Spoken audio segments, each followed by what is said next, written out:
Hello and welcome to Dave's Random Item Show. As always, I'm your host, David G. Firestone.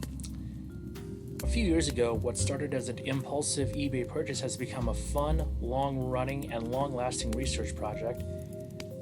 And I've covered this elsewhere, but we're going to be covering it here, and I'm back with more from the Dr. E.L. Welbourn Company of Union, Indiana.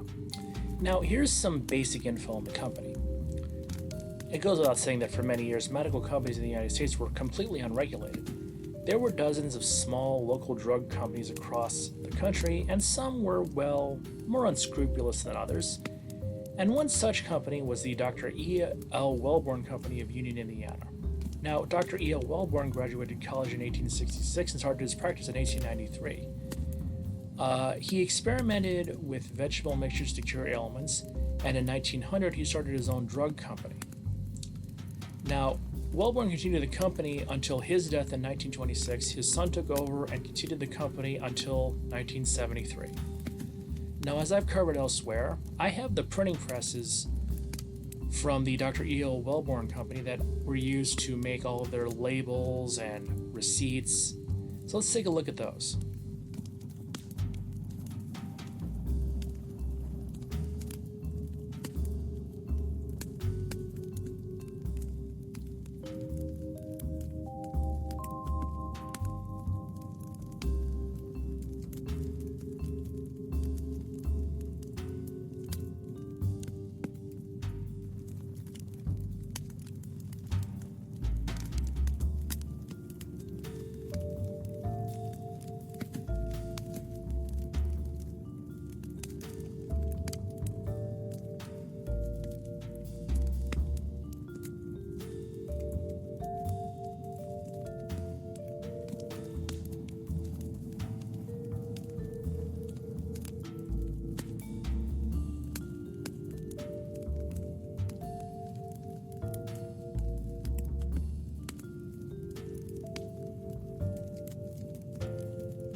Recently, however, I got a small tin featuring what are purported to be some of Dr. E.L. Welbourn's Anti-Billious pills. Basically, they're anti-flatulence and a bunch of other things which we'll get to momentarily. Now, the tin is incredibly small, pictured with a quarter for scale, and it's filled with these pills. Now, the pills aren't really remarkable, but they're not the highlight here. The highlight of this thing is the small piece of paper that accompanies the pills. Now, on one side, this paper has the directions for use, which reads as follows. Quote, these pills are used in fevers, inflammation of the bladder, pneumonia, rheumatism, scrofula, indigestion, venereal diseases, jaundice, piles, constipation, dropsy, gravel, etc.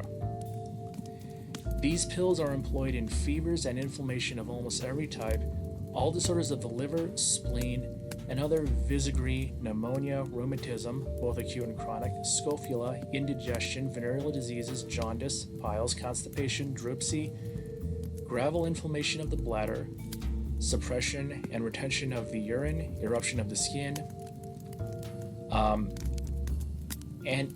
amenorrhen, leucorrheha, ophthalmia, octuria, and in short, wherever an alternative is required. These pills are not designed as an active cathartic, being very slow and thorough in their action, taking from 12 to 15 hours to operate, but differing from most other cathartics in that after operating they do not leave the bowels constipated and inactive, but on the contrary leave them soluble and in healthy condition. To get the full alternative effect, they should be taken in small doses by taking one in the morning before breakfast, followed by a glass of warm or cold water as to best suits the feelings of the patient, but to take the water to cause the pill to dissolve properly and thus get the full effect of the stomach before passing down into the bowels. Continue this treatment for 2 or 3 weeks. In essaying to treat the properties and employments of these invaluable pills, our mind misgives us 2 points. First is whether we shall be able to adequately express our knowledge and conviction of their utility, and secondly, if enabled to do so, will our statements receive the credence which they are entitled, or be passed over with that indifference which too frequently characterizes the minds immersed in their own self-sufficiency. So we leave with them the patient to let them prove to the user their intrinsic worth, assuring you that they are made and put up with the greatest care from the very best and purest drugs obtainable, and surely give you satisfaction. Directions. Quote, as a cathartic for adults from 1 to 6, although 2 to 3 is an average dose taken just before going to bed. For children, 1/4 to 1 pill. In constipation, piles, or inactive stomach, take 1 pill on rising in the morning with a glass of water. Use every day for 2 or 3 weeks. If the pills do not act properly or gripe, it may be caused by a sour stomach, in which case a little soda in warm water should be taken. Price 25 cents. The Dr. E.L. Welbourn Medicine Company, Union City, Indiana, end quote. I love that whole explanation because it's very clear that they're trying to convince the rube who purchased these that this is actually going to do what they're going to do. It makes it sound like it's such a full of shit company. But on the other side are the descriptions for the other products that the Dr. Welbourn Medicine Company produces, and they sound even more full of shit. I just love how full of shit this company was. I mean, in some of these descriptions, it's like the kind of stuff you find sold at a street fair these days. I'm going to read these descriptions because they deserve to be read. Dr. E.L. Welbourn's reliable vegetable medicines. Rheumatic agius for rheumatism, constipation, scrofula, cancer, liver and kidney diseases. This medicine, as a thorough blood purifier, has few equals. Full treatment, 3 teaspoons per day, costs you only $1 per month. A booklet that tells more about the merits of this medicine is free for the asking. Price, $1.50. Oh, I should also mention that it has 28% alcohol by volume, or it's 56 proof. Now we get to Queen of the Meadow Tonic, which sounds like something you'd get on a paddle wheel boat for a drink. Now, apparently this is supposed to be for the kidney, stomach, and liver diseases, as well as general debility. In this medicine, we have one of the safest and best kidney and bladder medicines. The motor principle of this medicine is the fresh bloom of the Queen of the Meadow, Eupatorium purpureum, manufactured while green, fresh and sweet.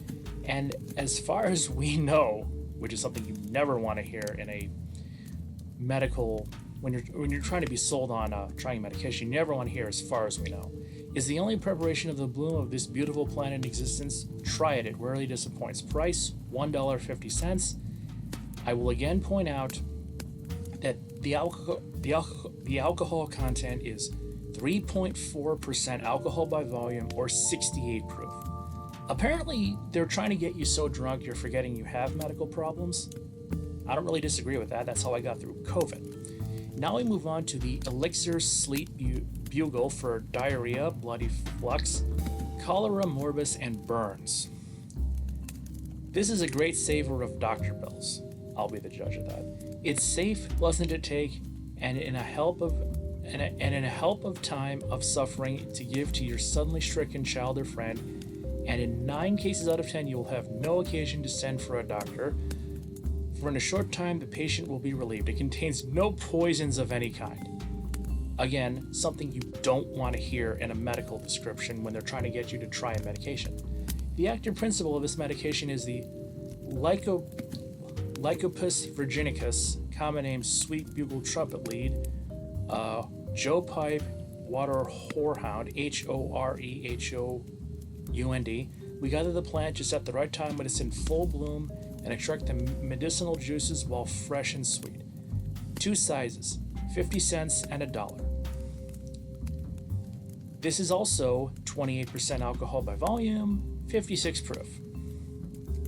Moving on, crocus lung syrup for coughs, colds, la grippe, and fevers in general. This is a very safe and good fever medication. Gives general satisfaction, quickly reduces fever. 2 sizes, 50 cents and $1. Malaria, fever, and blood pills for malarial fever, billows fever, la grippe, cold, etc. These pills are used for malarial fever, billows fever, remnant, and intermittent fevers, neurologica, la grippe, colds, and all forms of periodic diseases. They redden the blood so that the whole body is warmed with a fresh glow of health, which prevents taking cold again and protects from other diseases. Get a box and let them prove our assertion. Anyone else think that this company might be a little full of shit besides me? I'm not going to read the Anti-Billious pills again, but we're going to go to pile ointment. And trust me, you don't want to know what that means. Pile ointment for blind, bonding, and itching piles, eczema, ringworm, tetter, dandruff, itch, and barber itch. All rough and itching conditions of the skin and scalp, price $1. Rose ointment for sore eyes, sore breast, chapped hands or lips, burns, and sores. Made upon strict scientific principles in our own laboratory. I can't help but laugh at that because again, this company is obviously full of shit. Obviously. And no surprise that this was one of those companies that really didn't do too much business when the FDA came into the play. Now, granted, it did stick around until 1973, but it was a drugstore as opposed to a drug manufacturer. But it's always fun to see how people saw medical advice, saw the how to heal themselves, and how gullible people were back in the days before modern medicine. And even today, we're still dealing with holistic bullshit. Eating a root's gonna cure cancer, but not going to the doctor is the way to go. Makes no sense, but I'm just one person. With that, this particular episode comes to an end. I've got a token-themed video for next week. I'll be back soon. I'm Dave Farston, Evil Eye Cameron's Tribe, and I will see you next time.